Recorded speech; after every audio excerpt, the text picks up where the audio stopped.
24장 1절로부터 함께 읽어봅니다. 아브라함이 나이가 많아 늙었고 여호와께서 그에게 범사에 복을 주셨더라. 아브라함이 자기 집 모든 소유를 맡은 늙은 종에게 이르되 청하건대 내 허벅지 밑에 내 손을 넣어라. 아멘. 1절로부터 2절 어떤 복입니까? 24장 35절에 엘리에셀이 자신의 주인인 아브라함에게 대하여서 열거하는 아브라함에 대해서 이렇게 나타내는 말씀이 이따가 알아볼 거고요. 24장 35절에 그리고 2절에는 아브라함이 자기 집 모든 소유를 맡은 늙은 종에게 이르되 청하건대 내 허벅지 밑에 내 손을 넣어라 라고 되어 있단 말이에요. 이 2절의 말씀을 통해서 우리가 유추해서 볼 수 있는 것은요,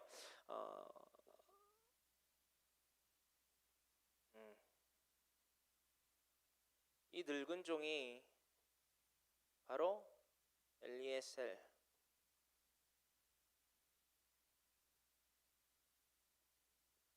이다 라고 우리가 성서 해석학적으로 거진 다 그렇게 얘기를 해요. 네, 거의 다 그렇게 얘기를 해요. 그래서 엘리에셀이다. 늙은 종은 엘리에셀이다. 그 늙은 종에게 아브라함이 이릅니다. 청하건대 내 허벅지 밑에 내 손을 넣어라. 공동 번역판에서는요, 허벅지 밑에 손을 넣으라는 것은 어떤 말일까요? 허벅지 밑에, 그렇죠? 대퇴부인데 허벅지가 바깥쪽이 아니라 안쪽에 넣어야지 넣는다라는 표현이 가능하겠죠. 그래서 공동 번역판에서는요, 아브라함이 자신의 사타구니에 손을 넣으라고 자신의 늙은 종에게 말하되 뭐 이렇게 써 있어요. 사타구니에다가 손을 넣으라는 표현을 쓰는데요. 그것도 이제 문화적인 이유가 분명히 있을 거예요. 왜냐하면 지금 이 이삭의 아내를 자신이 떠나온 하란 땅으로부터 가서 데리고 오라고, 그렇죠?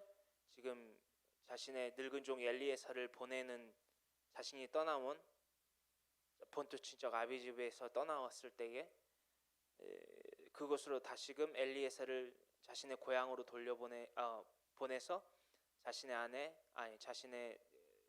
아들 이삭의 아내 리브가를 요청해 오는 이 내용들이 바로 24장에 기록되어 있는데요. 씨예요. 씨의 번성이 가난 거기 때문에 아마도 사타구니에다가 손을 넣으라고 하지 않았나라고까지 얘기하는 것들은 제가 조금 연구를 해본 결과 일각에서 아주 소수의 분들이 그렇게 얘기하시는 분들이 있고요.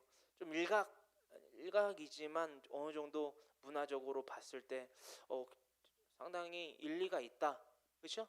라는 생각을 해서 여러분들에게 굳이 말씀을 드리는 거고요. 그냥 참고 정도면 될 것 같아요. 그게 맞다 틀리다는 뭐 중요하지 않아요. 네, 그 정도를 참고하시면 좋을 것 같고요. 3절로 이어갑니다. 내가 너에게 하늘의 하나님 땅의 하나님이신 여호와를 가리켜 맹세하게 하노니 너는 내가 거주하는 이 지방 가나안 족속의 딸 중에서 내 아들을 택하지 말고. 아멘. 그래서 4절 내 고향 내 족속에게로 가서 내 아들 이삭을 위하여 아내를 택하라 4절까지 읽었다고 하고요. 왜 가나안 땅에서는 이 땅에 이삭의 아내가 없다라는 것을 확신했을까요? 아브라함이 단지 하나님의 명령 때문에, 단지 하나님의 언약 때문에, 단지 하나님의 말씀 때문에. 아브라함의 믿음이 다른 이들에 비해서 월등하긴 했지만 저는 환경도 무시하면 안 된다라고 생각했을 때요, 금요일날 나눠봤던, 그렇죠? 23장에서 나눴던 에브론과의 그 사건을 통해서 알 수 있었을 거예요. 자신의 아내 사라를요 막벨라굴에 장사하면서의 그 스토리의 전개상 23장에서 분명히 아브라함은 알았을 거예요. 어떤 말씀이죠? 이 땅은, 이 가나안 땅, 이 땅에 있는 이들이요 노아의 자손이잖아요, 그렇죠? 그렇죠? 아브라함도 노아의 자손이고 지금 여기 있던 해적선 그리고 그 막벨라 굴을 판 에브론도 그 뿌리가 노아잖아요, 그렇죠? 하지만 그들의 태도를 봤을 때에 제가 금요일 날도 그 얘기를 하면서 아내랑 돌아갔는데 여보 에브론이 정말 공짜로 그 막벨라 굴을 아브라함에게 주려고 했던 것이었다라고 생각해? 라고 이렇게 물어봤어요. 근데 아내의 말이 그거예요. 성경의 23장의 전반열을 걸쳐서 봤을 때 아니다. 농락한 거다. 왜였죠 그게? 금요일날 예배를 못 드리시거나 인터넷을 통해서 보지 않으신 분들은 지금 이게 뭔 소리래? 라고 하시는 분들이 있을 거예요. 이래서 강해 설교가 중요하고 쉽지 않아요. 안 보면은 몰라요. 여러분 이를테면은 3시간짜리 영화를 한 편 딱 봤는데요. 그렇죠? 이 사람은 저는 봤어요. 근데 여러분들 중에 누군가가 못 봤어요. 그럼 제가 하는 영화의 스토리를 아무리 일목요연하게 장황하게 늘어놓고 설명한다 한들 그 사람이 재미가 있을까요? 없을까요? 재미는 있을 수 있죠. 알아들을까요? 못 알아들을까요? 알아들을 수 있죠. 헌데 추상적이에요. 응? 잘 몰라요. 왜? 뭐 했기 때문에? 직접적으로 듣지 못했고 보지 못했고 했기 때문에, 느끼지 못했기 때문에. 3가지. 보지 못했고 듣지 못했고 직접 느껴보지 못했기 때문에. 이게 직접적인 것과 간접적인 것의 차이라는 거예요. 그래서 여러분들 인터넷을 통해서 꼭 강해 설교를 살펴보시고요. 자, 그런 에브론의 태도에 아브라함은 한편으로 생각했을 거예요. 아, 이 땅은 아니구나. 나보고 내 주여라고까지 그 해적 속과 그 해적 속의 무리 가운데 섞여 있는 에브론도 나에게 my lord라는 표현을 썼지만 결국에는 나를 조롱하는구나.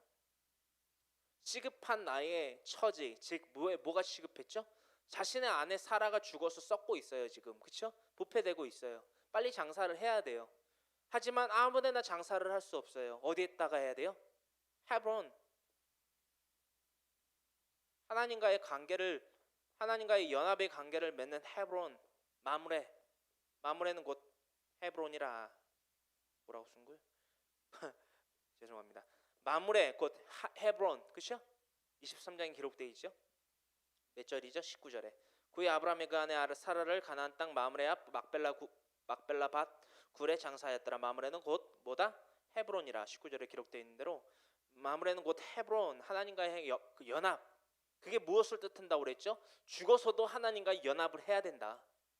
영원한 연합, 영원한 하나님의 나라에, 영원한 하나님의 의에 속해야 된다. 이게 신약의 관점이지만 이 구약의 관점에서도 하나님과의 영원한 헤브론 연합을 이루기 위해서 그 예루살렘으로 향하는 헤브론으로부터 약 북쪽 30km 떨어진 마므레에다가 자신의 아내 사라를 안치시킨 거지요. 이것은 금요일날 나눠본 내용이고요.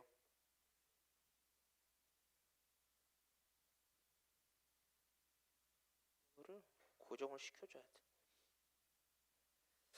자, 그래서 내 고향 내 족속에게로 가서 내 아들 이삭을 위하여 아내를 택하라 라고 엘리에셀 자신의 늙은 종에게 일렀다라는 거예요. 5절입니다. 함께 있습니다. 종이 이르되 여자가 나를 따라 이 땅으로 오려고 하지 아니하거든 내가 주인의 아들을 주인이 나오신 땅으로 인도하여 돌아가리까. 5절의 이 말씀을 조금 개역개정에서는 약간 헷갈리게 써놨어요. 그러니까는 중점을 말씀드리면요, 쭉 이어지는데요. 이 엘리에셀의 중점이 뭐냐면 정확히 알지 못하기 때문에 의심을 해요.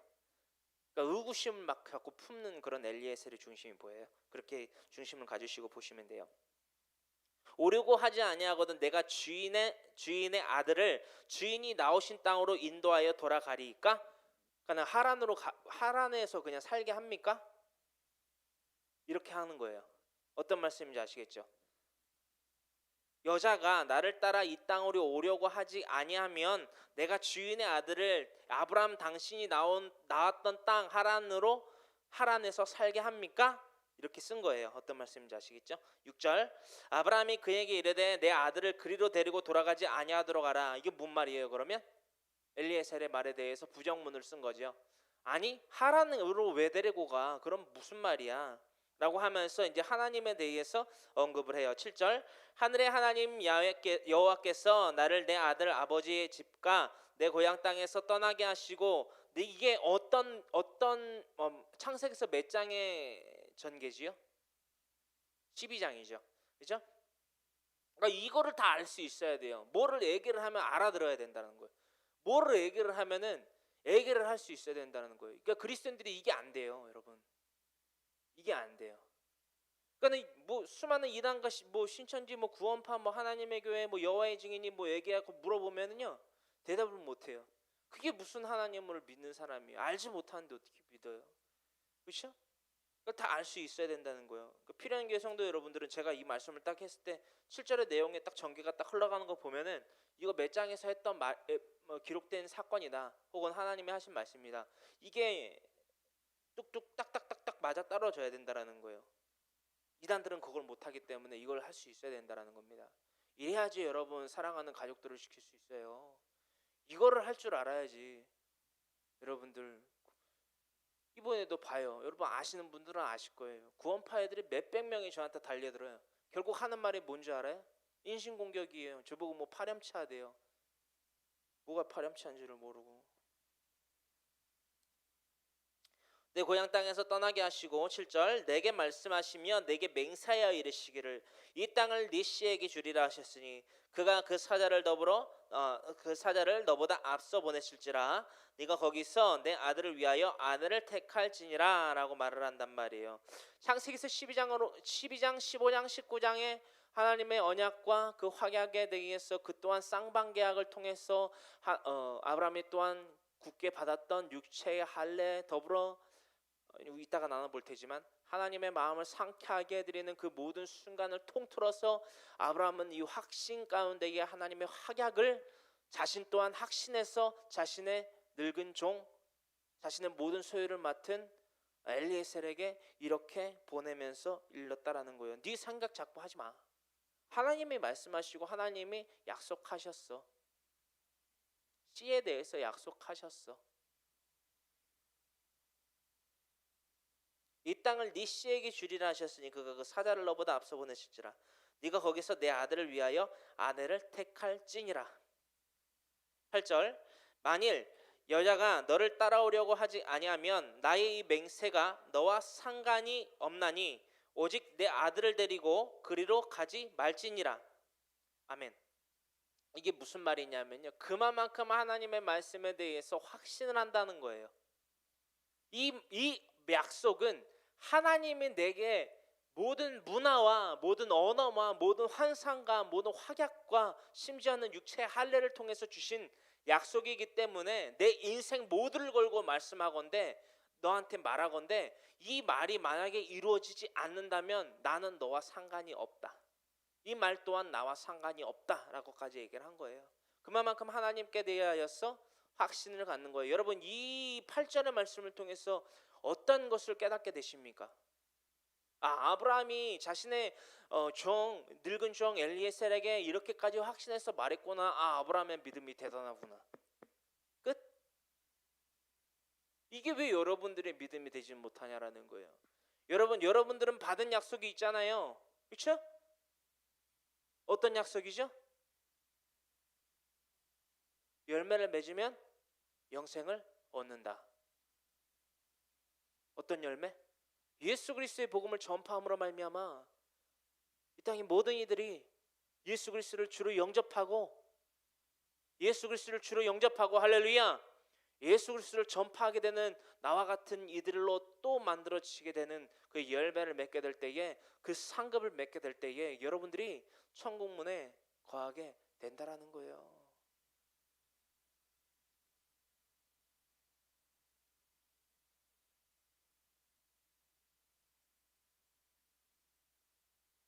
여러분 아무리 뭐 강해 설교를 뭐 목숨을 걸고 준비하고 뭘 해도요 우리 가운데 깨달음이 없고 도전이 안 되고 하면요 백해 무익이에요. 쓸모가 없어요. 여러분 이거 잊지 마셔야 돼요. 하나님이 이 땅에 육신의 몸을 입고 오셨거든요. 근데 덜어는 믿고 덜어는 안 믿었어요. 이거 잊으시면 안 돼요. 하나님의 육체의 몸을 인카네이션, 성육신 하셔서 이 땅에 오셨단 말이에요. 하나님께서. 근데 그 하나님을 육체적으로 보이는 하나님을요, 누구는 믿고 누구는 안 믿었다고요. 이거 어떤 말씀인지 아시겠어요? 자, 9절. 그 종이 이에 그의 주인 아브라함의 허벅지 아래에 손을 놓고 이 일에 대하여 그에게 맹세하였더라. 자, 잠깐. 자, 9절의 말씀이요, 내용이 또 한 번 나오지요. 2절에 있던 내용이 9절에 있는 말씀을 통해서 나와요. 여러분들 그 계약의 조건 아시나요? 계약의 대표적 3대 조건? 족장 시대 때에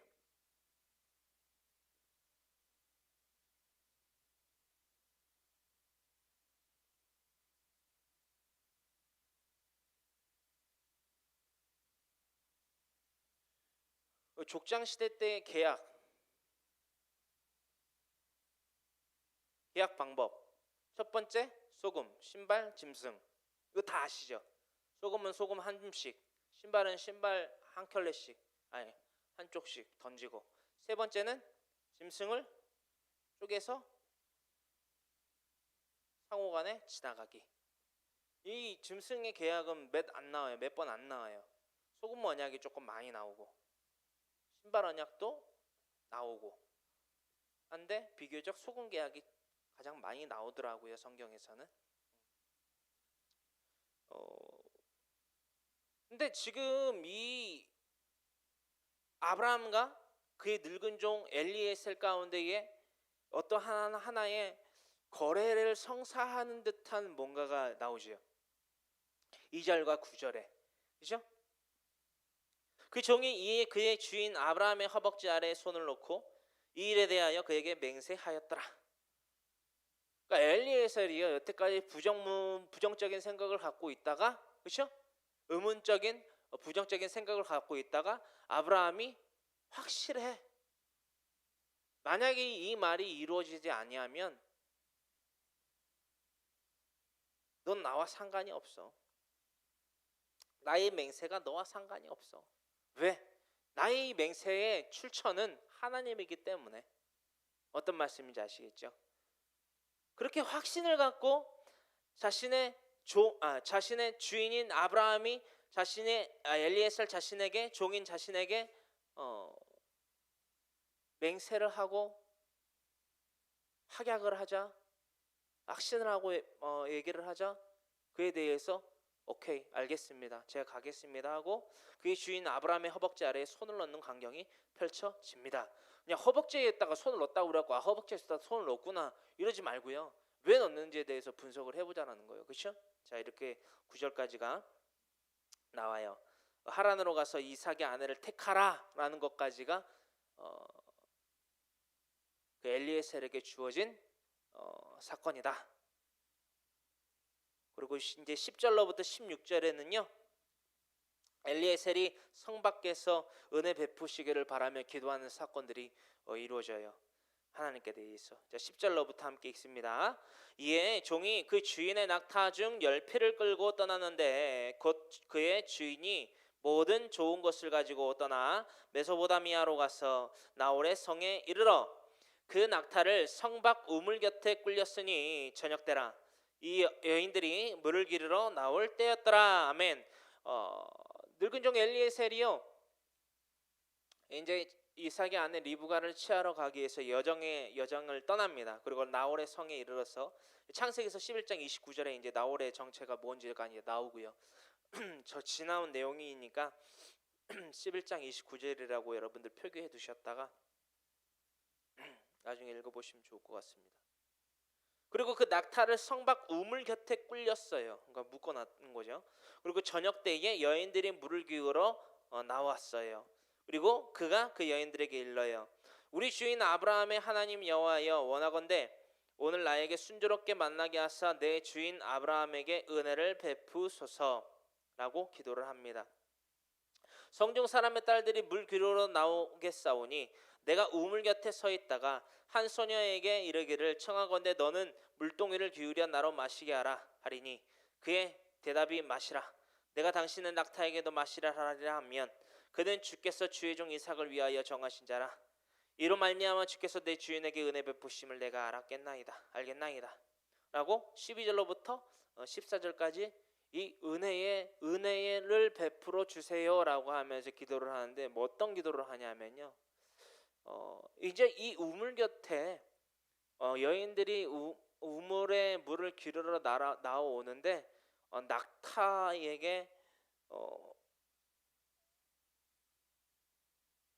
낙타를 묶어놓은 그 우물 곁에서 한 소녀가 나에게 이르게 되기를 청하건대 너는 물동이를 기울여 나로 마시게 하라라고 그의 대답이 마시라라고 할 수 있게끔 내게 은혜를 베풀어 주세요. 그러면 그 사인이 곧 뭐다?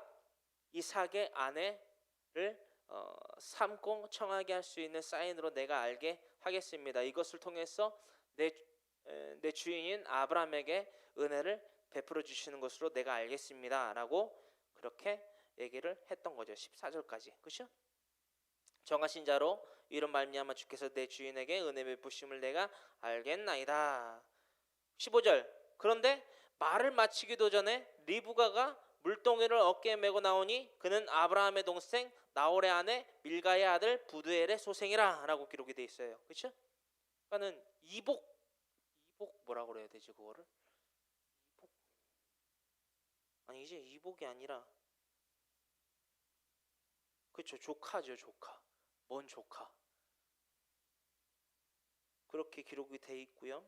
그것도 이제 나홀의 성이니까 10절에 기록되어 있는 창세기서 11장 29절의 그 족보에 대해서 보면은 왜 조카인지가 이제 나오고요. 15절에 또 나오지만 부드엘의 소생 나홀의 아내 밀가의 아들 조카네요. 조카. 그죠? 11장에 나오죠. 16절에 있습니다. 그 소녀는 보기에 심히 아립답고 지금까지 남자가 가까이 하지 아니한 처녀더라. 그가 우물로 내려가서 물을 그 물동이에 채워가지고 올라오는지라. 아멘. 이렇게 10절로부터 16절까지 엘리에셀 즉 아브라함의 늙은 종의 기도. 무슨 기도? 자신의 주인인 아브라함에게 이러한 은혜를 베푸심을 나에게 확증시켜 주시옵소서. 그러니까는 마크 즉 사인을 이사지요. 이사 표적 세메이온 헬라어로는 세메이온을 베풀어 주시옵소서라고 기도를 했을 때에 10절로부터 했던 그 기도가 16절에 너무나도 급전개로 말을 마치기도 전에 리브가가 물동이를 이고 오는 그 모습으로부터 이루어졌다라는 것이요. 자 17절 함께 읽어봅니다. 종이 마주 달려가서 이르되 청하건대 네 물동이의 물을 내게 조금 마시게 하라. 자 이제 보세요. 10절로부터 16절에 기록되고 있는 그 모든 이루어짐의 시작과 그 전 10절로부터 15절의 말씀대로 드렸던 그 기도대로 자신도 뭐예요? 행해요. 엘리에셀이 마주 달려가서 이르되 청하건대 내 물동이의 물을 내게 조금 마시게 하라. 18절 그가 이르되 내 주여 마시소서 하며 급히 그 물동이를 손에 내려 마시게 하고. 보세요. 18절에 또 이 표현을 써요.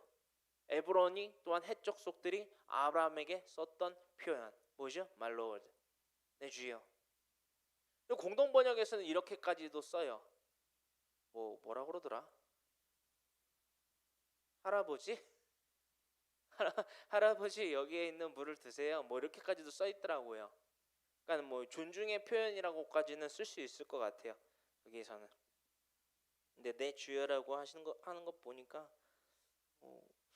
여기에서 쓰는 표현이 해적 속이나 에브론이 아브라함에게 썼던 그 표현만큼은 아닌 것 같아요. 제가 봤을 때는. 그러니까는 내 주여라는 표현이 되게 많이 나오거든요. 특히 구약에서도 신약에서도 나오지만 근데 다 그렇게 보는 거는 조금 결여가 되지 않나 라는 표현을 해봅니다. 그러면서 여러분 이 18절로부터 이루어지는 것이 또 개인적으로 제가 연구를 했을 때 뭐냐면요. 하나님의 마음을 또한 두 천사의 마음을 상쾌하게 했던 사건들을 기억하십니까? 창세기서 18장의 사건이죠. 18장으로부터 기록되어 있는, 특히 4절에 기록되고 있는 말씀인데요. 하나님과 두 천사가 장막 가운데로 찾아오셨을 때에 하나님의 마음을 상쾌하게 해드렸던 그런 아브라함의 행태들이 이렇게 한편의 영화처럼 이 리브가를 통해서 그 집안 모두가 섬기는 예배자의 attitude, 그 예배자의 그 자세가 나온다라는 것을 살펴볼 수 있습니다. 이것은 곧 복이 돼요. 이것은 곧 복이라는 거예요. 여러분들 이것들을 여러분들 잘 참고하셔서 하나님을 어떻게 섬기는 것이 하나님의 마음을 상쾌하게 해드리는 것인지 우리가 곰곰이 살펴보기를 원합니다. 19절입니다. 마시게 하기를 나하고 이르되 당신의 낙타를 위하서도 물을 길어 그것들도 배불리 마시게 하리이다 하고, 심지어는 사람뿐만이 아니라 그 사람이 부리는 짐승 그 낙타 10필에게마저도 목을 축이게끔 허락해달라라고 요청을 합니다. 뭐한테도요? 낙타한테도. 그의 소유. 20절입니다. 급히 물동이의 물을 구유에 붓고 다시 기르려고 우물로 달려가서 모든 낙타를 위하여 깃는지라. 참 열심히 기렸다라는 거예요. 그렇죠? 이 엘리에셀의 기도가 이렇게 성취가 돼요. 여러분, 이렇게 성취가 됩니다. 21절, 그 사람이 그를 묵묵히 주목하여 여호와께서 과연 평탄한 길을 주신 여부를 알고자 하더니 낙타가 마시기를 다음에 그가 반 세겔 무게의 금 코걸이 한 개와 10세겔 무게의 금 손목걸이 한 쌍을 그에게 주며 이르되 네가 누구의 딸이냐? 청하건대 내게 말하라. 내 아버지의 집에 우리가 유숙할 곳이 있느냐? 아멘. 이미 하나님께 드렸던 10절로부터 16절까지의 그 모든 기도의 이루어짐이 16절로부터 이루어지고, 그렇죠? 그 이루어진 기도가 과연 맞는지를 확인하기 위해서 이것들을 채워주죠. 22절에 그가 반 세겔 무게의 금 코걸이 한 개와, 그때도 코걸이를 했나 봐요. 그렇죠? 10세겔 무게의 금 손목걸이 한 쌍을 그에게 주며, 그러니까 쌍팔찌인가 봐요. 손목걸이니까, 그죠? 그렇게 주며 일러요. 23절. 내가 누구의 딸이냐? 그러니까는 태생이 어디 태생이냐, 그렇죠? 라고 알아보기 위해서 네가 누구의 딸이니? 청하건대 내게 말해줘라. 내 아버지 집에 우리가 유숙할 곳이 있느냐? 라고 물어봤다라는 거예요. 24절 함께 있습니다. 그 여자가 그에게 이르되 나는 밀가가 나홀에게서 낳은 아들 부두엘의 딸이니이다. 또 이르되 우리에게 집과 사료가 족하며 유숙할 곳도 있나이다. 이에 그 사람이 머리를 숙여 여호와께 경배하고. 아멘. 이런 사건들의 전개를 여러분들 어떻게 생각하고 묵상하고 계신지 모르겠습니다.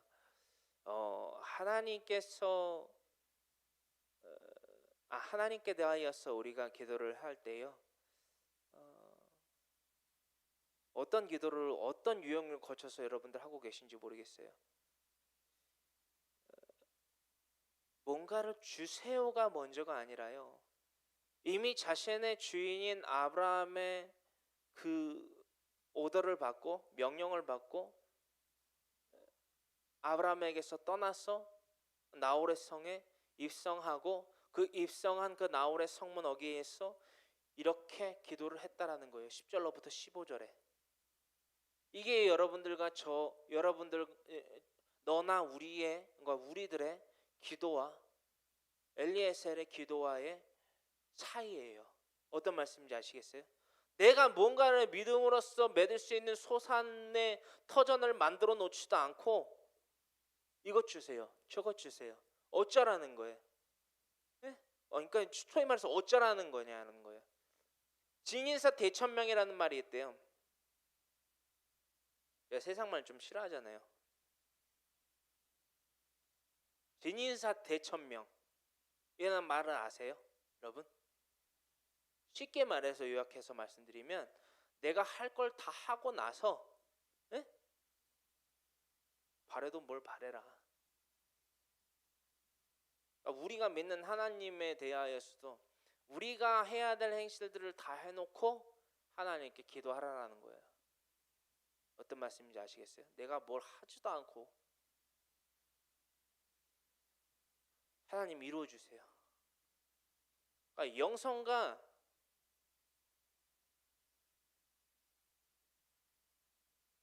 영성과 지성이 동일하게 50대 50으로 이루어져야 되거든요. 근데 영성으로만 가려고 그러는 사람이 있어요. 안 돼요. 저도 영적인 생활을 하지만 영성 100%안 돼요. 이거 어떻게 살 거예요? 그러면 육체를 거부하는 거죠. 육체를 부정하는 거잖아요. 그죠? 그래서 제가 왜 이렇게까지 말씀을 드리냐면 가끔 그런 분들이 있어요. 기도만 하시는 분들. 뭘 하지도 않고 전도도 안 해, 뭣도 안 해, 아무것도 안 해, 기도만 해요. 문제가 있는 거예요. 그거는 우리가 엘리에셀의 이 사건을 통해서 지금 알 수 있습니다. 그래서 그때야 엘리에셀이 리브가의 출생과 리브가가 어떤 족속에 속해 있고 누구의 딸인지가 다 알게 되고, 또한 그 가운데에 정말 마침표가 되는 게 뭐냐면 리브가의 태도예요. 리브가의 애티튜드가 뭐라고 그러냐면 25절에 이르되 우리에게 집과 사료가 족하며, 뭐가 족하며? 집과 사료가, 그러니까 낙타 먹을 것뿐만이 아니, 낙타 먹을 것도 있고요. 장난 아니죠. 낙타 먹일 것도 있고요. 사람이 유숙하실, 즉 유숙할 엘리에셀 할아버지가, 마일로드라고 써 있는데 할아버지가 묵으실 곳도 있습니다 라고 하는 거예요. 이 내용의 전개를 딱 보면요, 이 리브가가 지금 뭐 그렇게도 생각할 수 있을 것 같아서 제가 염두에 둬서 이제 말씀을 드리자면 22절에 받은, 그렇죠? 반세겔 무게의 금코걸이나 10세겔 무게의 금 손목걸이를 받고 막 좋아가지고 이러는 거 아니에요 지금, 그렇죠? 보시면 아시겠죠? 구분할 수 있으시잖아요, 그렇죠? 그것 때문에 지금 이렇게 막 그러는 거 아니에요. 막 붕 떠가지고 이거 아니에요. 지금 원체 리브가는 그런 속성을 가진 사람이에요. 여자예요. 그래서 그것에 대해서 종합적으로 봤을 때 엘리에셀의 이에 넘어서 감사해서 그 사람이 머리를 숙여 여호와께 경배했다라고 26절에 기록되고 이제 27절로 넘어갈 거예요. 자, 이르되 나의 주인 아브라함의 하나님 여호와를 찬송하나이다. 나의 주인에게 주의 사랑을 성실을 그치지 아니하셨사오며 여호와께서 길에서 나를 인도하사 내 주인의 동생 집에 이르게 하셨나이다 하니라. 아멘. 이르되 나의 주인 주인 아브라함의 하나님 여호와를 찬송하나이다. 나의 주인에게 주의 사랑과 성체를 그치지 아니하셨사오며 여호와께서 길에서 나를 인도하사 내 주인의 동생 집에 이르게 하셨나이다 하니라 라고 얇게 경배하면서 기도를 했다라는 거예요. 여러분, 이거 우리가 좀 닮아야 돼요. 엘리에셀이요 아브라함의 시족이 아니에요. 어디 사람이죠? 다마스커스 다메섹 사람의 이방인 이교도란 말이에요 원체.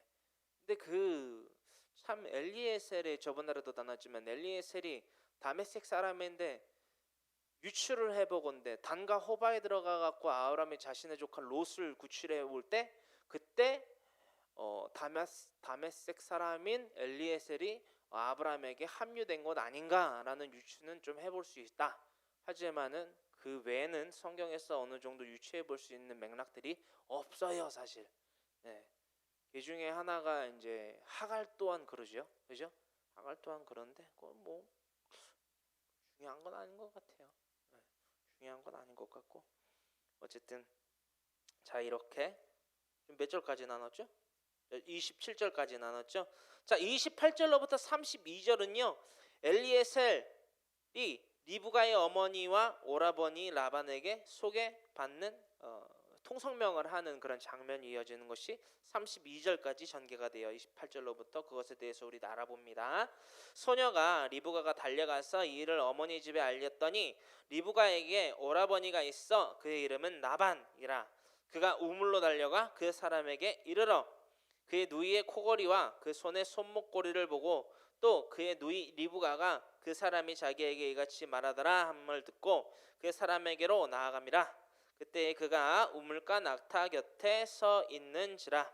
아멘. 자, 라반이라는 인물이 등장해요. 누구죠? 리브가가? 리브가에게 대하여서 오라버니가 뭐예요? 오빠. 그렇죠? 리브가의 오빠인 라반이 이제 또 등장해요. 라반이라 그가 우물로 달려가 그 사람에게 라반에게 이릅니다.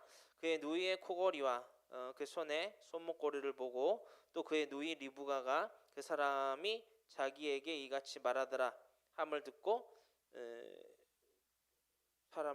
그 사람에게로 나아갑니다. 그때 그가 우물가 낙타 곁에 서 있더라. 그의 누이의 코걸이와. 그럼 라반이면 동생 아니에요? 동생 아니에요? 여기 써져 있는 대로 보면 동생 아니에요? 누이라고 그러잖아요. 누이가 동생이에요? 저는 이 성경을 보고 있기 때문에 제가 헷갈리는 거는 여러분들한테 물어보는 거예요. 자, 누이 리브가가 그 사람이 자기에게 이같이 말하더라 함을 듣고 그 사람에게로 나아갑니다. 그때에 그가 우물가 낙타 곁에 서 있던 때에 31절의 전개입니다. 함께 있습니다. 라반이 이르되 여호와께 복을 받은 자여 들어오소서 어찌 밖에 서 있나이까 내가 방과 낙타의 처소를 준비하였나이다 라고 외쳐요. 누이가 뭐라고요? 동생. 그렇죠? 그럼 라반이 리브가의 오빠라고 우리는 확실히 짚고 넘어갑니다. 네? 네. 내가 방과 낙타의 처소를 준비했다라고 하면서 그 사람을 청해요.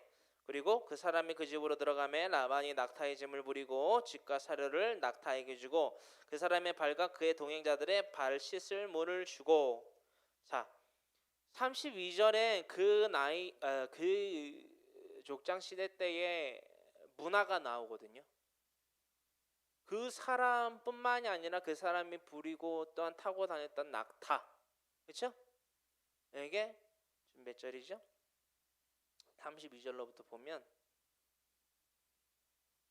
낙타뿐만이 아니라 낙타에게 여물을 주고 사료를 주는 것뿐만이 아니라 엘리에셀에게 뭘 준다고요?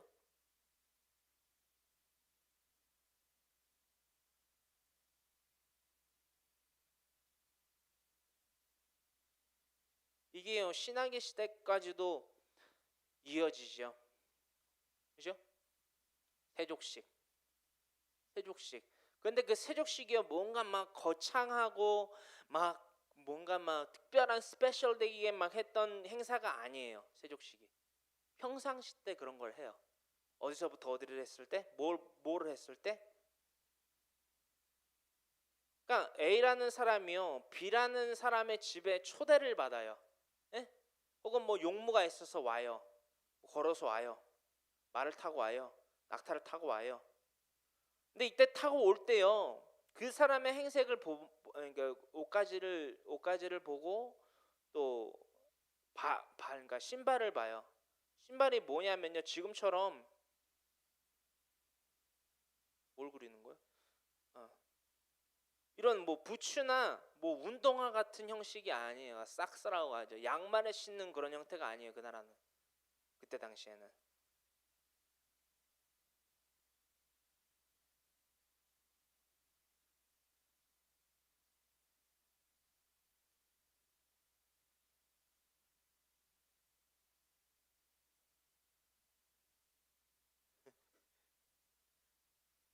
발이에요.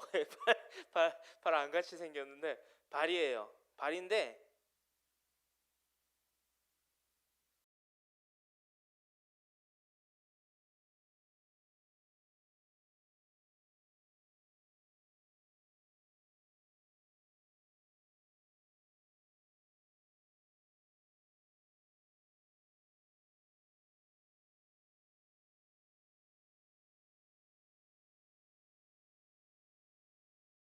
시설이 제대로 안 돼 있으니까 오물, 뭐 사람 똥도 묻고 소 똥도 묻고 낙타 똥도 묻고 막 이런단 말이에요. 새 똥도 묻고. 그 오물이 묻은 발을 가지고 A라는 사람이 B라는 사람이 있는 집으로 혹은 뭐 목적지로 향해요. 그럼 이 집에, 특히나 집에 갔을 때는 뭐를 하냐면, 뭘 내주냐면, 이 사람이 지금, 그쵸? 라반이, 그죠? 그죠? 리브가의 오빠인 라반이 하는 것처럼 낙타나 그들이 탈짐승, 그죠? 탈짐승들이 먹을 사료나 여물을 내주고 나서 직후에 이 사람에게 발을 씻을 물을 내어줍니다. 신약에도 많이 나오죠. 이것들을 조금 참고하시면서 이 내용들을 좀 살펴보시면 이해가 잘 되실 거예요.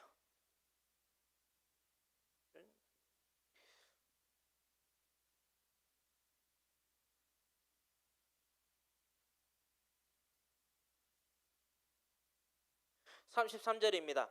그 앞에 음식을 베푸니 그 사람이 이르되 내가 이 일을 진술하기 전에는 먹지 아니하겠나이다. 라반이 이르되 말하소서라고 기록을 한단 말이에요. 우리가 32절 엘리에셀이 리브가 어머니와 어머니와 리브가의 어머니와 오라비인 라반에게 소개하는 장면이 되면서 이제 33절에 이 내용이 전개가 되는 거죠. 이것에 대해서 말을 해요. 자신의 누구? 주인인 아브라함에 대해서 이제 열거를 합니다. 진술을 합니다. 34절이에요. 뭐라고 얘기하나 우리 살펴봅니다. 그가 이르되 나는 아브라함의 종인이다. 여호와께서 나의 주인에게 크게 복을 주시고 창성하게 하시되 소와 양과 음금과 종들과 낙타와 나귀를 그에게 주셨고 나의 주인의 아내 사라가 노년에 나의 주인에게 아들을 낳음에 주인이 그의 모든 소유를 그 아들에게 주었나이다. 나의 주인이 나에게 맹세하게 하여 이르되 너는 내 아들을 위하여 내가 사는 땅 가나안 족속의 딸들 중에서 아내를 택하지 말고. 아멘. 36절에서 끝났어야 되는데 37절까지 읽었어요. 지금 엘리에셀이요, 누구에 대해서 증언을 하고 있죠? 아브라함에 대해서. 근데 우리가 지난주에 나눠봤잖아요. 아브라함에 대해서 증거를 하면서 엘리에셀이 자신의 주인인 아브라함의 아내인 사라에게 복을 주셨다. 상대하게 물질의 복만이 아니라 이삭이라는, 그렇죠? 독자 아들을 낳게 하셨다. 지금 우리가 나누고 있는 24장의 속성에 대해서 말씀을 드릴게요. 엘리에셀이요,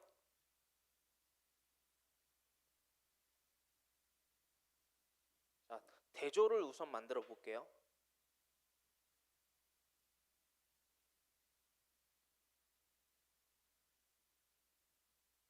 이렇게 말씀드리면 여러분들 다 알아들어요. 진짜 신기한 거예요, 이거는.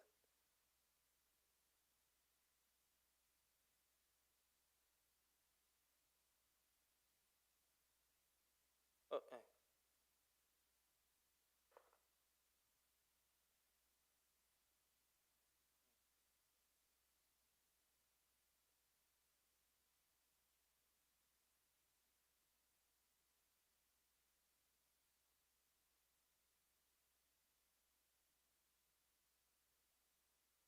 창세기서 24장에서 23장에서부터 기록되고 있는 것과 같이 이게 창세기서 22장, 23장에서 기록되고 있는 24장까지 기록되고 있는 대조거든요. 테오스라고 그래서 이제 하나님이에요. Jesus Christ, 그래서 예수님이에요. 성령님이에요. 아버지와 아들과 성령, 즉 성삼위일체에서 하나님과 예수님과 성령님에 대하여서 공통 분모를 가진 인물들. 하나님은요, 아버지라는 입장을 갖고 있기 때문에 아브라함과 동일해요. 그 속성이, 그 쓰임새가 도구로서 아브라함에 쓰였는데 쉽게 말해서 아브라함은 하나님을 알기 위해 쓰여진 도구다. 그죠? 그러면 이삭은 예수님을 알게 하기 위한 도구로 쓰였다. 그러니까 엘리에셀은 성령님의 역할을 알게 하기 위해서 쓰였다라고 정의를 하면 너무나 빠르고 정확합니다. 할렐루야. 지금 그러면 지금 엘리에셀이 하고 있는 역할이 무엇인지 우리가 분명히 알 수 있다라는 거예요. 이렇게 보시면 너무 확 들어오고 재미있을 것 같아서 말씀을 드려요. 37절까지 읽어봤으니까요. 이제 38절에서 그의 직무에 대해서 우리가 나눠봅니다. 38절 함께 했습니다. 내 아버지의 집 내 족속에게로 가서 내 아들을 위하여 아내를 택하라 하시기로 내가 내 주인에게 여쭈되 혹 여자가 나를 따르지 아니하면 어찌하리까 한즉 주인이 내게 이르되 내가 섬기는 여호와께서 그의 사자를 나와 함께 보내어 내게 평탄한 길을 주시리니 너는 내 족속 중 내 아버지 집에서 내 아들을 위하여 아내를 택할 것이니라 라고 해서 10절로부터 15절에 기록되고 있는 그 말씀에 그 은혜를 주시기를 원합니다라고 하면서 그렇죠? 나홀의 성에 이르러서 기도를 했던 엘리에셀의 기도가 그 응답받게 되죠. 그것들에 대해서 또 열거를 하게 되는 거예요. 지금 엘리에셀이 40절에 주인이 내게 이르되 내가 섬기는 여호와께서 그의 사자를 너와 함께 보내어 네게 평탄한 길을 주시리니 너는 내 족속 중 내 아버지 집에서 내 아들을 위하여 아내를 택할 것이니라 라는 것을 열거하게 된다라는 거예요. 41절에 내가 내 족속에게서 이를 때에는 내가 내 맹세와 상관이 없으리라 만일 그들이 내게 주지 아니할지라도 내가 내 맹세와 상관이 없으리라 하시기로. 이거 어떤 말씀인지 아시겠죠 이제? 자 42절 내가 오늘 우물에 이르러 말하기를 내 주인 아브라함의 하나님 여호와여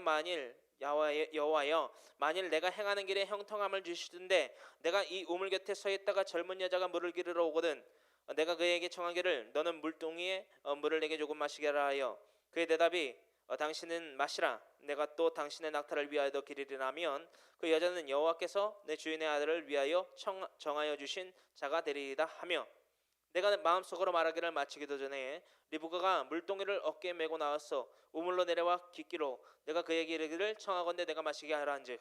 이렇게 지금 계속 전개가 되죠. 정말 재미있죠. 10절로부터 15절 그리고 16절로부터 기록되고 있는 리브가가 자신에게 행한 것 이전에 자신이 하나님 앞에 그렇죠? 기도했던 성취하여 주세요. 내가 이것을 통해서 하나님의 셈의 영과 표적을 보겠나이다. 또한 내 주인인 아브라함에게 베푸신 그 은혜에 대해서 내가 확증받겠나이다 라고 했던 것들이 이루어졌습니다 라고 하면서 모든 사람들 앞에서 증거를 하지요. 그죠? 47절에 계속해서 그 증거가 이어집니다. 이 증거가 계속 이어지는 이 구절들이 계속 이어져요.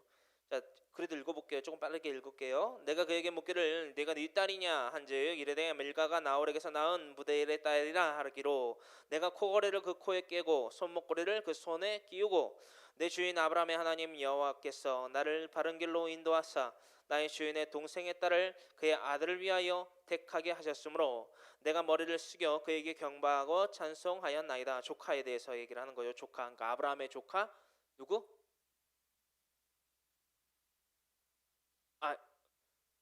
그렇죠. 소생.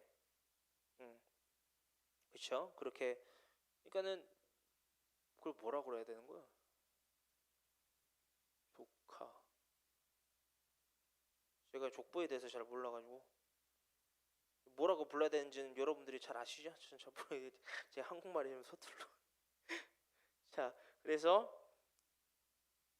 48절 내 주인 아브라함의 하나님 여호와께서 나를 바른 길로 인도하사 나의 주인의 동생의 딸을 나의 주인 그렇죠? 아브라함의 동생의 딸을 이게 족보 정리가 되잖아요. 그렇죠? 이제 그죠? 그렇게 정리하세요. 죄송해요. 제가 그거를 잘 몰라요. 제가 뭐 몇천에 몇철 이런 걸 잘 몰라요. 뭐 어렵지 않죠? 네, 동생의 딸을 그의 아들을 위하여 택하게 하셨으므로 내가 머리를 숙여 그에게 경배하고 찬송하였나이다. 이제 당신들이 그걸 뭐라고 그러잖아요. 갑자기 생각이 안 나고 내가 뭐라 말을 못 하겠네. 뭐라고 그러더라? 네.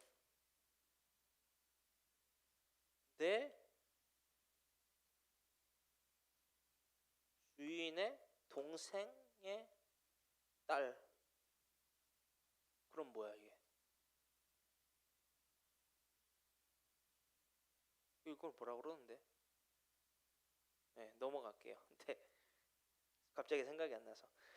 자, 49절. 이제 당신들이 인자함과 진실함으로 내 주인을 대접하려거든 내게 알게 해주시고 그렇지 아니할지라도 내게 알게 해주셔서 내가 오르든지 자르든지 행하게 하소서. 자, 선택해라라는 거예요. 어떤 말씀인지 아시겠어요? 49절에 자, 내가 이 모든 이 세메이온 이 하나님의 표적을 통해 갖고 내가 기도가 이루어짐을 통해서 당신의 그렇죠? 소생인 그 리브가가 이렇게 이 기도의 응답대로 응해졌다. 그렇죠? 행해졌다. 그럼으로써 당신들은 내게 어떻게 할지에 대해서 그 할 바에 대해서 나에게 논하라 하고 제시를 하는 거예요. 이게 무슨 말씀이죠? 믿음에 대해서 여러분들 함께 말씀 나눠볼까요? 하나님을 통해서 보세요. 여러분 여기 보세요. 여기 보세요. 그거 안 보셔도 되잖아요. 지금 아브라함을 통해서 그렇죠? 자신의 자신의 주인인 엘리에셀이 이르기를 자신의 주인인 그렇죠? 아브라함이 그렇죠? 명하셨다. 이삭의 아내를 이 땅에서 삼아 오라고. 자, 선택하시겠습니까? 무엇을? 이삭의 아내가 될 것을 선택하시겠습니까? 그 집안 전체에 가서 이르는 거예요. 이 말씀이 조금 약간 좀 보탬 아닌 보탬에 대하겠지만 사도행전 16장 31절에 주 예수를 믿으라 그리하면 너와 네 집이 구원을 받으리라 하고 라는 말씀과 동일하게 되죠. 리브가를 통해서 이 아브라함의 일족의 반열에 들게 됐다라는 것은 이 리브가의 집안에 엄청난 복이라는 거예요. 이것에 대해서 택하라는 거예요. 그럼으로써 제가 굳이 신약의 말씀인 사도행전 16장 31절의 말씀을 끌어서 관통을 시켰습니다. 여러분들 잘 참고하시면 좋을 것 같고요. 그래서 내가 울어든지 자라든지 어떠한 건지 자부당간 행하게 하세요. 저는 전하러 온 하나님의 사자니까요. 예수님을 믿을 것인지 안 믿을 것인지 정하세요. 복을 택하실 건지 화를 택하실 건지 정하세요. 어떤 말씀인지 아시겠죠? 자, 50절입니다. 라반과 부두일이 대답하여 이르되 이 일이 여호와께로 말미암았으니 우리는 가부를 말할 수 없노라. 뭐로 말미암았으니? 네? 여호와께로 말미암았으니 우리는 뭐 자부당간 뭐 선택할 수 있는 권한이 없다라는 거예요. 그리고 결국에는 결론부터 말씀드리자면 리브가가 자신의 집을 떠나서 이삭의 아내가 되기로 하여 그 길을 떠나지요. 여러분, 이게 믿음이에요.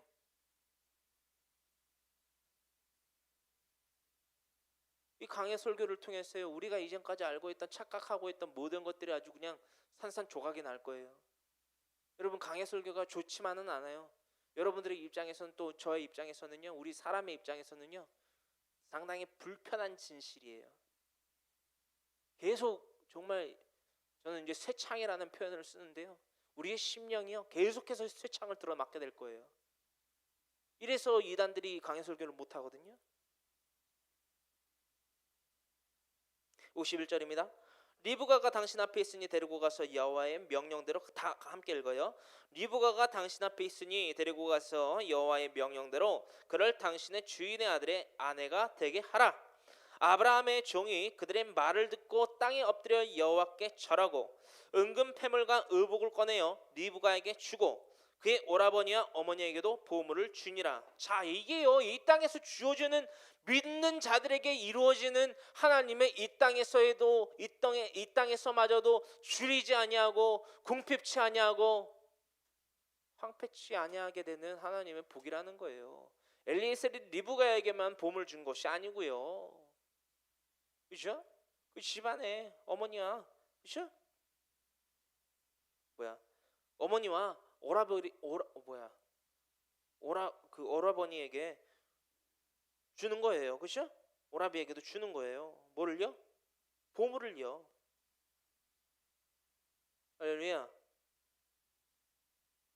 54절.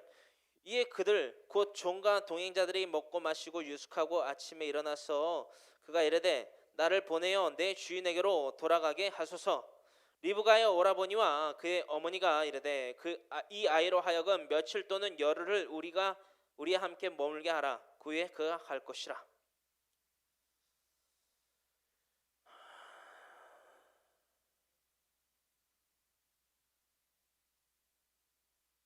이 사람들이요, 뭐라 그러죠? 방금 직전까지는 입장이 조금 달라요. 그죠? 뭐라 그러죠? 리브가의 오라버니와 그의 어머니가 이르되 이 아이로 하여금 며칠 또는 열흘을 우리와 함께 머물게 하라. 그 후에 그가 갈 것이니라. 우선 나눠볼게요. 55절. 그 사람이 그들에게 이르되 나를 만류하지 마소서. 여호와께서 내게 형통한 길을 주셨으니 나를 보내어 내 주인에게로 돌아가게 하소서. 그들의 이르되 우리가 소녀를 불러 그에게 물으리라 하고 리브가를 불러 그에게 이르되 네가 이 사람과 함께 가려느냐? 그가 대답하기를 가겠나이다. 그들이 그 누이 리브가와 그의 유모와 아브라함의 종과 그 동행자들을 보내며 리브가에게 축복하여 이르되 우리 누이여 너는 천만인의 어머니가 될지어다. 네 씨로 그 원수의 성문을 얻게 할지어다. 아멘. 대충 요약되시나요? 리브가는 열일이나 며칠을 그렇죠? 그의 어머니와 오라비와 함께 있기를 거부했어요. 이것을 통해서 알 수 있어요. 라반과 그의 어머니의 하나님께 대한 믿음. 23장을 거론 안 할 수가 없네요. 누구에 대해서? 에브론, 해족속. 입술로는 주님을 부르짖어요. My Lord, my Lord. 속으로는 계산을 하고 있어요. 한 400세켈 좀 됩니다. 그렇죠? 뭐가? 막벨라, 불과 그 나무들과 그 밭과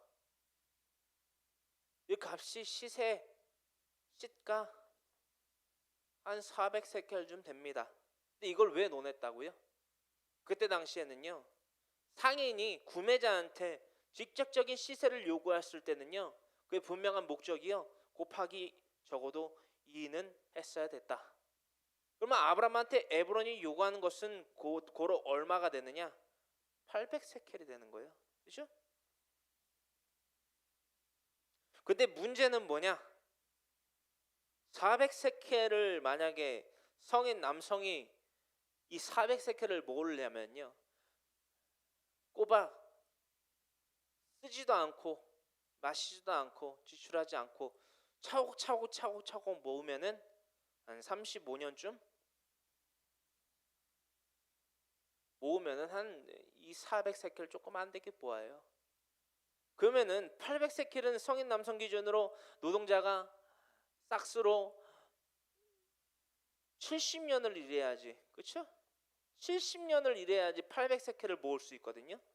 그러면 70년을 일해갖고 모을 그 세켈을 갖다가 에브론은 아브라함한테 돈을 받고 팔려고 했던 거다. 그러니까 아브라함이 아연 질색을 하지 않았겠냐는 거예요. 그 가나안 땅에서. 아니 해족속도 하나님의 그거잖아요. 그렇죠? 아니 노아의 자손이잖아요. 노아의 자손이라는 건 무슨 말이에요? 하나님께서 난 사람들이다 라고까지도 말은 할 수 있어요. 근데 아니었다라는 거예요. 뭘 통해서 할 수 있었다? 계산. 아브라함도 그걸 알았어요. 그래서 뭐라고 기록돼 있다고요? 상인들이 통용하는 은 400세겔을 달아주대. 유치하는 게 아니에요. 이거는 팩트예요.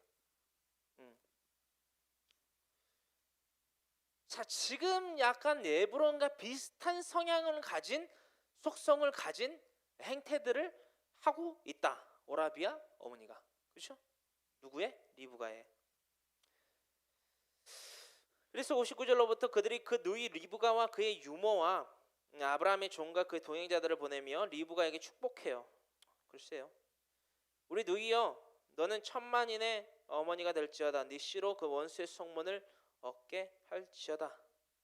라고 합니다. 네, 61절 넘어갑니다.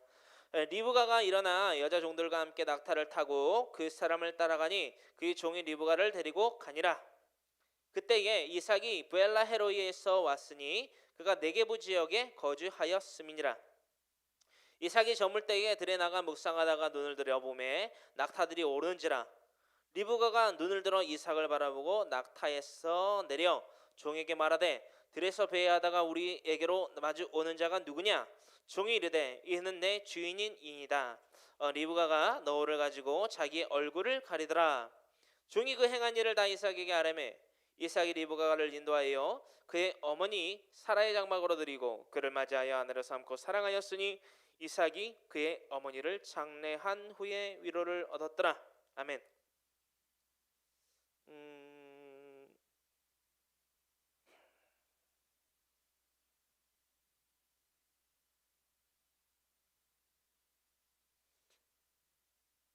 50절로부터 61절까지 나눴던 부분이요.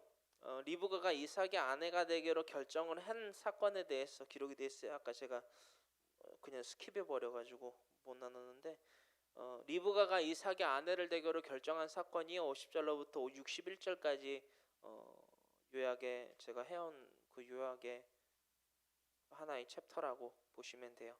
50절로부터 61절이 이삭의 아내가 되기로 결정한 리브가로 이렇게 기록해 주시면 좋겠어요. 또한 62절로부터 67절까지는요 신부인 리브가를 기다리는 이삭이라고 기록하면 좋겠습니다. 62절로부터 67절은 신부를 기다리는 이삭이라고 기록했으면 좋겠어요. 61절부터 다시금 나눕니다. 리브가가 일어나 여자 종들과 함께 낙타를 타고 그 사람을 따라가요. 엘리에셀을. 그리고 그 종이 리브가를 데리고 갔습니다. 어디에요? 그때에 이삭이 부엘라 헤로이에 있었는데 그 부엘라 헤로이 그죠? 부엘라 헤로이 뭐 어딘지 알고 있기 때문에 그곳으로 데리고 가고 있었다라는 거예요.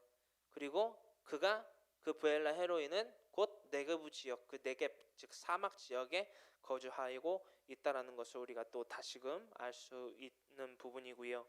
23절 이삭이 저물 때에 들에 나가 묵상하다가 눈을 들어 보매 낙타들이 옵니다. 그 낙타에는 리브가가 타고 있었어요. 64절 리브가가 눈을 들어 이삭을 바라보고 낙타에서 내립니다. 한눈에 알아봤다는 거죠. 한눈에 멀리서도 이삭이 자신의 신랑인 이삭일 것이라는 것을 한눈에 보아 알았다라는 거예요. 종에게 말하되 들에서 배회하다가 우리에게로 마주 오는 자가 누구냐? 종이 이르되 이는 내 주인이다. 리브가가 너울을 가지고 자기 얼굴을 가리더라. 물어봤어요. 우리에게로 마주 오는 저자가 누구냐? 종이 이릅니다. 이는 내 주인이다. 리브가가 너울을 가지고 너울이 뭔가요? 이게 면사포 같은 건가요? 그런 거를 쓰고 자기 얼굴을 가립니다. 그리고 종이 그 행한 일을 다 이삭에게 아뢰요. 내가 일렀다. 뭐라고? 저 사람이 내 주인인 이삭이다. 즉 당신의 신랑이다. 당신은 내 주인인 저 이삭의 신부다. 라는 것을 다 일렀다라고 보고를 해요. 67절 이삭이 리브가를 인도하여 그의 어머니 사라의 장막으로 드리고 그를 맞이하여 아내로 삼고 사랑하였으니 이삭이 그의 어머니를 장례한 후에 위로를 얻었더라. 이삭이 그의 어머니를 장례한 후에 위로를 얻었더라. 슬프죠. 자신의 어머니가 돌아가셨는데 근데 그 위로를요 자신의 이제 막 신부로 삼게 된 아내인 리브가를 통해서 그 위로를 얻었다라고 기록이 되어 있어요. 여러분 제가 오늘 이 말씀을 통해서 몇 가지들을 나눠보기를 원합니다. 24장에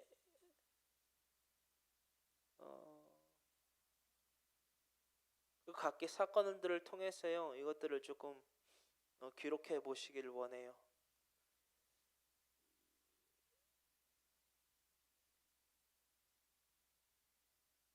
창세기서 24장은요, 예수 그리스도에 대한 대표적인 예표의 장이라고도 기록을 합니다. 예표의 장. 창세기서 24장이요, 신구약을 합쳐서 제가 봤을 때는 어떻게 보면 이사야서 50장보다 50장으로부터의 기록보다 이 창세기서 24장이 아무래도 예수님에 대한 예표의 장으로서는 너무 크지 않나 라는 생각을 해보게 되면서 이 주요 핵심들을 조금 여러분들과 나누기 원해요. 받아 적으실 게 좀 있어요. 첫 번째, 아브라함은 하나님의 완전한 모형이다. 아브라함은 아까 우리가 나눴죠. 아브라함은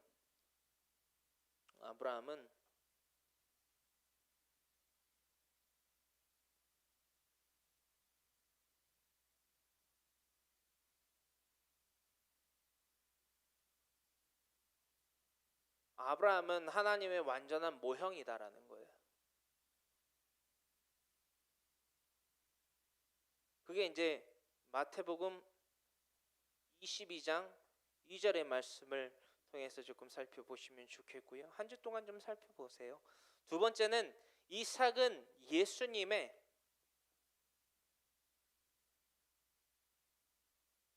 예수님의 완전한 모형이다.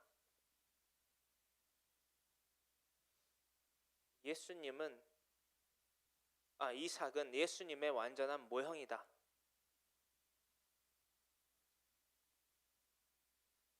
그에 대해서 첫 번째, 제물이 되셨다. 혹은 이삭의 관점에서는 제물이 됐다.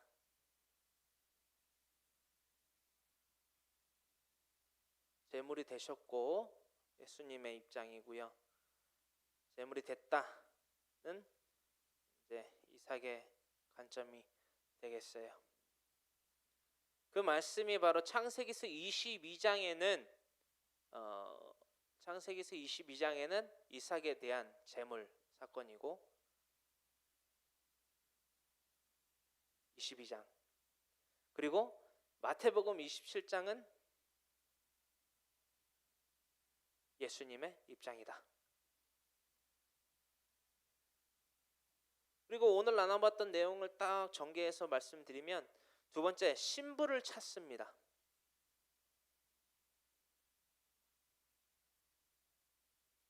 세 번째는 상속을 받습니다.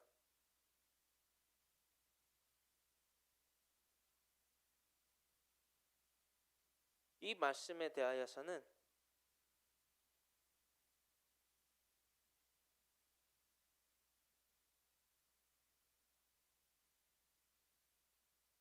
상속에 대해서는 창세기서 24장 36절이고요. 그리고 예수님의 입장에서는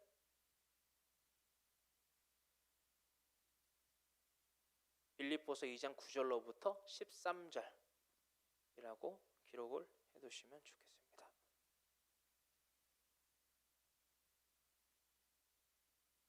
그리고 오늘 나눴던 말씀대로 67절에 아내로 삼고 사랑하였다. 리브가를 이삭이 아내로 삼고 사랑하였다 라는 것. 2467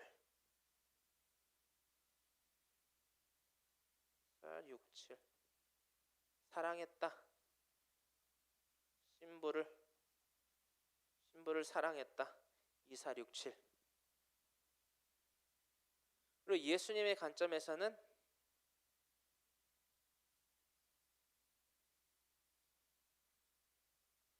에베소서 5장 25절. 여기까지 다 적으셨나요? 에베소서 5장 25절. 세 번째는요, 불러드릴게요. 엘리에셀은 성령님에 대한 완전한 모형이다.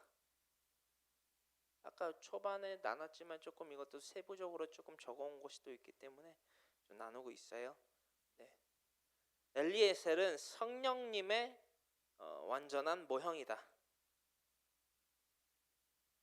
우리에게 보내주실 성령님에 대한 완전한 모형이다.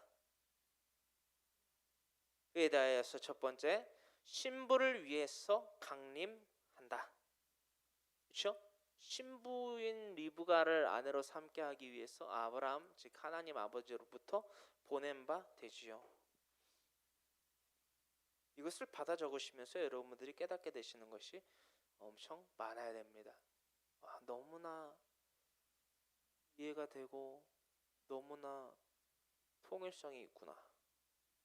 두 번째, 하나님께 영광을 돌립니다. 하나님께 영광을 돌려요. 그의 말씀에 대하여서는 요한복음 15장 26절의 말씀을 참고를 하시면 되겠고요. 창세기서 24장의 말씀을 또 보시면 엘리에셀이 하나님께 어떻게 영광을 돌리는지 잘 보게 됩니다. 엘리에셀을 성령님의 관점으로 보면 성령님을 통해서 하나님께 돌리게 될 영광이 무엇인지를 보게 되면 되고, 창세기서 24장의 내용의 그 모든 전개 가운데에서 엘리에셀이 자신의 주인인 아브라함에게 어떠한 영광을 돌리게 됐는지를 보시면 좋겠지요. 또한 네 번째는 리브가. 이게 중요해요. 이게 진짜 중요해요. 아까 이제 초반에는 안 나눴던 건데,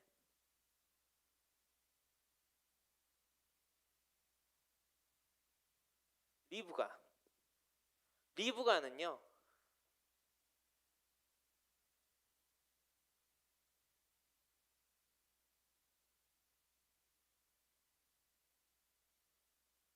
리브가는 교회의 완전한 모형입니다. 교회.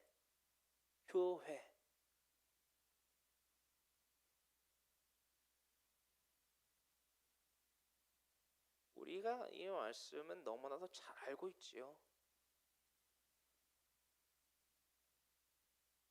리브가. 자, 그러면 오늘날 우리가 나누고 있는 창세기서 24장 가운데의 리브가가 어떻게 교회로서의 완전한 모형이라 할 수 있느냐? 대답한다라는 거예요. 그 어떤 사람, 환경, 지배받지 않고 자신의 분명한 목적 의식과 분명한 꿈과 소망과 의의를, 나라를 분명히 삼고 그 진리에 따라 살아가지 사람이나 환경에 대한 지배를 받지 않는다라는 거예요. 여러분, 자신의 본토, 자신의 고향을 떠날 때에 얼마나 두렵겠습니까? 얼마나 익숙치 아니한 아브라함이 있는 그 자신의 남편이 될 이삭이라는 사람을 한번 보지도 못했는데 그 사람에게 시집을 가야 된다라는 그런 두려움이 있겠냐라는 거예요. 오늘날에도 그게 잔존해 있지요. 너무나도 당연하게. 한 남자가 또 한 여자가 한 가정에서 자라납니다. 어느 순간 성인이 되고 결혼의 정년이라고 할 것이 있을지 모르겠지만 어느 순간 어떤 한 남자 혹은 어떤 한 여자와 결혼이라는 것을 계획하게 돼요. 여러분, 그 결혼이라는 것을 계획하게 될 때 마냥 기쁘기만 할까요?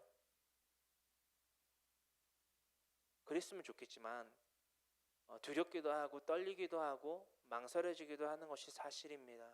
그것이 여자이든 남자이든 어떤 이의 입장이든 그것이 조금이라도 안 섞여져 있다면 사실 그것은 거짓말이라고 생각을 해요. 하지만요, 이 결혼에 대해서 목적이 분명할 수 있는 이유는 무엇이냐?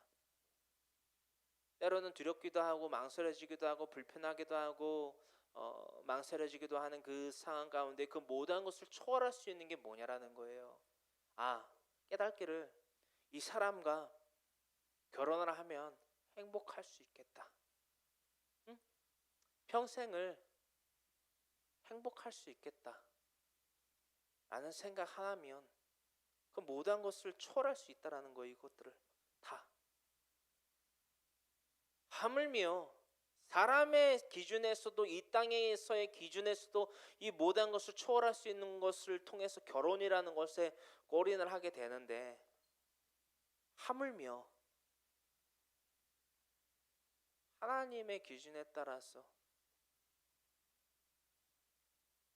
영생이라는 기회를 여러분들에게 주셨음에도 불구하고 여러분들은 아직까지도 이 사람과 환경에 대해서 지배를 받고, 어떡하지? 인생 그만두셔야 돼요. 엘리에셀이 말합니다. 엘리에셀이 말해요. 내가 울어든지 자로든지 향하게 하소서.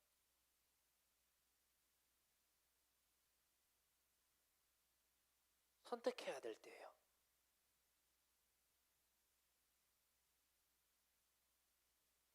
창세기서 24장 58절에 리브가는 선택합니다. 아니요. 며칠이든 열흘이든 나는 이곳에 있지 않겠습니다. 나는 온전한 하나님의 복인 교회가 되어서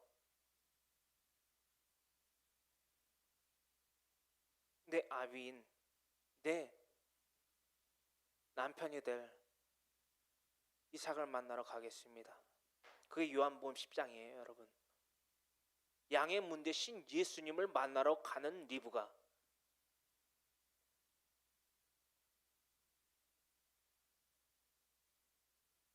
요한복음 10장. 양의 문 대신 예수님을 만나러 가는 여정. 여러분, 제가 여러분들에게 여쭙겠습니다. 여러분은 자신의 남편으로 깨닫게 된 이삭을 쫓아 살아가고 있습니까? 아직도 출발 안 하셨습니까, 혹시?